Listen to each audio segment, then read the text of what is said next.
there has to be some sort of consequence for publishing something that is so detrimental to the health of society. Yeah.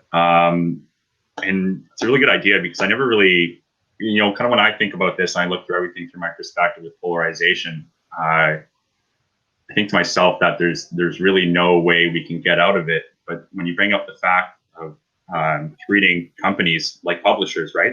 That seems like a really reasonable policy. And are you aware of any like state government, federal government, or provincial government trying to make legislation or putting legislation in place to make that happen? Because that would seem to me to be the most effective way to truly combat this and also kind of bring society back to being more cohesive and less divided. We've been pushing for that. We were trying to come up with a bill. The hard part about it is finding the Canadian definition for publisher.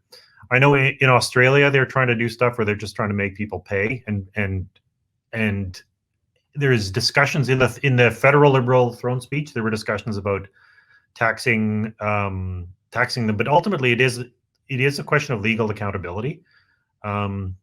And that's part of what they're trying to resist, right? So if you even say to Facebook or Google, you have to pay people for their content, they'll say, well, that's a tax. It's like, no, it's not a tax. It's actually we're actually making you pay people for the stuff you're taking and making money from.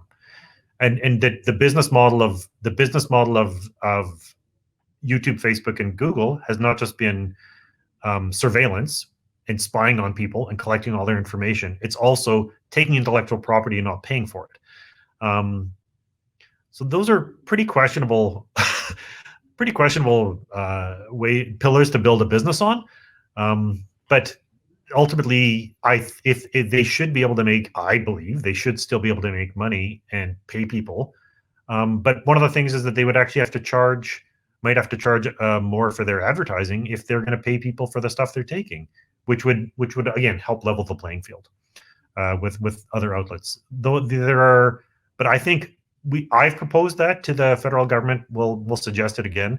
But the idea of just treating these companies like publishers would be one of the biggest things it's one of the simplest things you can do, and because it addresses the crisis and accountability, and ultimately that is the heart of what's going wrong with all sorts of is that people are not being held to account one way or another, and like both in the justice system, politically, and all sorts of other ways. So you need to have a legal framework for it, but it would be simple to do in the States. Like if you just said if they just changed the Millennium Copyright Act. The hard part is they have so much money, they have enormous lobbying power, but ultimately the stuff they've done is so reprehensible that they really have to be. It's not even a question of reining them in. It's just saying, can you please follow the law, or could we please have some laws for internet companies to follow?